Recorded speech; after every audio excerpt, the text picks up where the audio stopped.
Test cricket एक ऐसा format है जिसके अंदर क्रिकेटर का प्रॉपर टेस्ट होता है, जिसमें उसकी स्किल्स का, उसके टेम्परामेंट का, उसकी फिटनेस का, उसकी मेंटल स्ट्रेंथन का, आप बैटिंग करें या बॉलिंग करें, ये सारी चीजें आपकी टेस्ट होती हैं और टेस्ट करती है सामने वाली टीम। जी हाँ, और इसकी इंपॉर्टेंस बहुत ज्यादा थी पास के अंदर, लेकिन वैल्यू जो है इसकी आहिस्ते से इस फॉर्मेट की कम होती जा रही है, क्योंकि T20 क्रिकेट ने अब इसको जो है ओवरकम कर लिया है, क्योंकि वहां पर रिजल्ट्स जो हैं बड़े शॉर्ट टाइम के अंदर प्रोड्यूस हो जाते हैं और पैसे के हवाले से भी बहुत ज्यादा चार चांद लगे हुए हैं उसमें। लेकिन अभी अगर हम देखें इंडिया वर्सेस इंग्लैंड मैच के दौरान एक डेब्यू हुआ है, जो डेब्यू बहुत ज्यादा इंपॉर्टेंस का हामिल है। सरफराज खान का डेब्यू था जो बहुत देर से अवेटेड था, और ये अवेटेड उनकी परफॉर्मेंसेस की वजह से नहीं था, बल्कि उनके बल्कि जिस्म जो उनकी फिजिक है उसकी वजह से अवेटेड था, क्योंकि वो अप्रूव नहीं हो रहा था। इंडियन टीम की जो फिटनेस लेवल है उस पे मेयार पे पूरा उतर नहीं रहा था। लेकिन बहरहाल अभी उन्होंने ये टेस्ट कैप हासिल कर लिया, और ये टेस्ट कैप उनको मिली है अनिल कुंबले के हाथों। और उस टेस्ट कैप को मिलने के बाद जो वहां पर फीलिंग्स थी, क्योंकि उनके फादर जो खुद क्रिकेट से रिलेटेड हैं वो भी वहां मौजूद थे, ना सिर्फ स्टैंड्स में मौजूद थे बल्कि उनकी फैमिली और वो जो है ग्राउंड के अंदर ही मौजूद थे, और लाइव वो जो टेस्ट कैप का जो सीन था वो खुद देख रहे थे।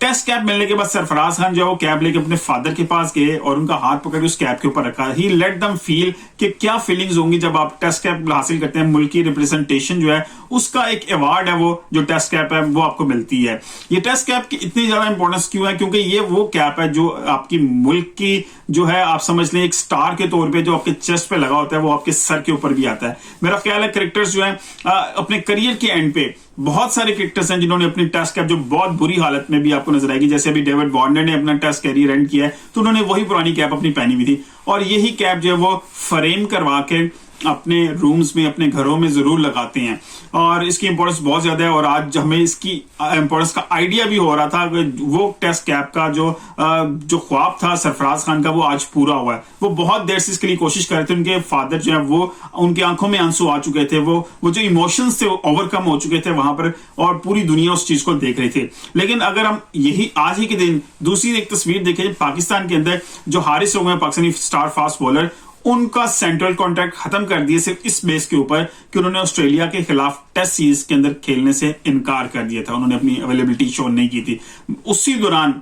वो जो है BBL जो बिग बैश लीग थी ऑस्ट्रेलिया के अंदर, वहां अवेलेबिलिटी और वहां वो खेल रहे थे, और पाकिस्तान टीम ऑस्ट्रेलिया में ही मौजूद टेस्ट क्रिकेट खेल रही थी और उनको फास्ट बॉल की कमी महसूस हो रही थी। और इस रवैये को देखते हुए PCB के नई मैनेजमेंट में जो मोहसिन नकवी जो नए चेयरमैन PCB उनके अंडर जो है उन्होंने उनका सेंट्रल कॉन्ट्रैक्ट खत्म कर दिया है, और जून 2024 तक वो कोई भी लीग का NOC हासिल नहीं कर सकेंगे। इस दौरान उनको सैलरी भी नहीं मिलेगी, और ये रवैया शायद इस हद तक ठीक है ताकि आप आने वाले फ्यूचर जो प्लेयर्स हैं, जो करंट प्लेयर्स हैं, उनके एक मैसेज दे सकें कि जो नेशनल ड्यूटी है it should be on priority, और जो टेस्ट क्रिकेट है उसको अवॉइड नहीं किया जाना चाहिए। यही सीन हमें इंडिया में भी होते हुए नजर आए हैं। वहां पर भी जो IPL की परफॉर्मेंसेस के ऊपर टेस्ट के लिए प्लेयर सिलेक्ट हो रहे थे, इसलिए से वहां पर परफॉर्मेंसेस नहीं आ रही थी। अब उन्होंने बैन कर दिया है कि IPL की परफॉर्मेंसेस के ऊपर आप टेस्ट क्रिकेट के लिए प्लेयर्स सिलेक्ट नहीं कर सकते, और जो प्लेयर्स इंडियन टीम को छोड़ के अगर कोई डोमेस्टिक टूर्नामेंट हो रहा है वहां पर अपनी अवेलेबिलिटी को मेक श्योर करेंगे, चाहे वो IPL के कॉन्ट्रैक्ट होल्डर्स ही क्यों ना हो। तो ये दो ममालिक के अंदर आप देखें चीजें किस तरह चल रही हैं पैरेलल, एक ही दिन के अंदर ये दोनों चीजें होती हुई नजर आई, और ये सिर्फ टेस्ट क्रिकेट को जिंदा रखने के लिए किया जा रहा है। टेस्ट क्रिकेट को जिंदा रखने का आपको याद होगा अभी ऑस्ट्रेलिया के अंदर वेस्ट इंडीज टीम मौजूद थी, जहां पे जोसेफ ने वहां पर 7 खिलाड़ी आउट करके जो है ऑस्ट्रेलिया को मैच हराया था, और जो बहुत मेमोरेबल मैच था, वो मैच जो है it was one of those match जो टेस्ट क्रिकेट को जिंदा रखने में कामयाब हो रहे हैं। टेस्ट क्रिकेट की इंपॉर्टेंस अपनी जगह पर है, क्योंकि इस फॉर्मेट को जिंदा रखना जरूरी है, क्योंकि ये mother of all formats of cricket है। आप T10 पे भी आ गए, शॉर्ट टेस्ट होते जा रहे हैं, लेकिन जो क्रिकेट का स्टार्ट था वो टेस्ट क्रिकेट से ही हुआ था, और आई थिंक इस फॉर्मेट को ज्यादा नुकसान नहीं पहुंचना चाहिए। क्रिकेट की बका इसी में ही है। वीडियो पसंद आई तो लाइक कीजिएगा, शेयर कीजिएगा, दोस्तों को टैग कीजिएगा। मिलते हैं अगली किसी वीडियो